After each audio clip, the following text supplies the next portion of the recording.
Bon, on se retrouve pour le prochain trade. Snowflake, c'est quoi? C'est une entreprise spécialisée dans le cloud computing qui propose une plateforme de gestion d'analyse de données. Elle permet aux entreprises de stocker, partager et analyser de grandes quantités de données de manière sécurisée et rapide.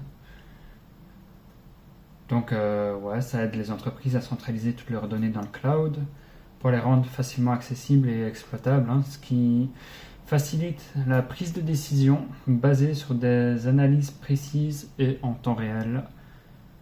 Voilà, ça c'est Snowflake. Donc, où est-ce que je suis rentré? Je suis rentré dans l'ouverture du gap. J'ai placé mon stop. Je l'ai placé au niveau médian, ouais. Ici. Attendez. On le voit pas. Ici. Donc pourquoi je l'ai acheté? Parce qu'on avait une news positive. Et voilà, par contre les fondamentaux, ils étaient dégueulasses honnêtement. Moins 14% l'EPS, c'est pas dingue. Par contre, le gap avait cassé, il me semble, la tasse ici, la figure. Ouais. Donc ici on a un pivot, la tasse. Avec une mini anse, honnêtement. C'est pas vraiment une anse. Donc le pivot est considéré ici. Et le gap ouvre légèrement sous le pivot pour ensuite l'enfoncer avec des volumes explosifs. Signe d'un achat institutionnel. Voilà, c'est positif. Donc par la suite, qu'est-ce qui s'est passé? Super.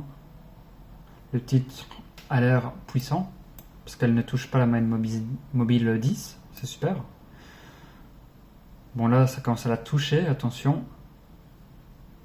Ensuite, on a un joli cap haussier avec des volumes supérieurs à la moyenne. C'est bien. Là, attention, on clôture sous la moyenne mobile 10. Et là, pour la première fois, on clôture sous la moyenne mobile 21. Donc sur la bougie qui clôture en dessous, on aurait pu prendre partiellement ses bénéfices, genre 50% ou 25% au choix. Ou clôturer entièrement. Le top, ce serait prendre la moitié de ses bénéfices. Par la suite, ça commence à corriger. Bon, on a un signe de faiblesse quand même. Là, ça recasse à nouveau la moyenne mobile 21, c'est pas top. Puis là, on casse la moyenne mobile 50 même, avec des volumes qui sont explosifs. Enfin, pas explosifs, mais supérieurs à la moyenne. C'est pas dingue, donc je suis sorti du trade ici. Donc pour tracer, je suis rentré ici à l'ouverture et je suis sorti à la clôture de la bougie. Donc j'ai attendu que ça clôture en dessous de mon nuage vert avant de fermer le trade. Voilà.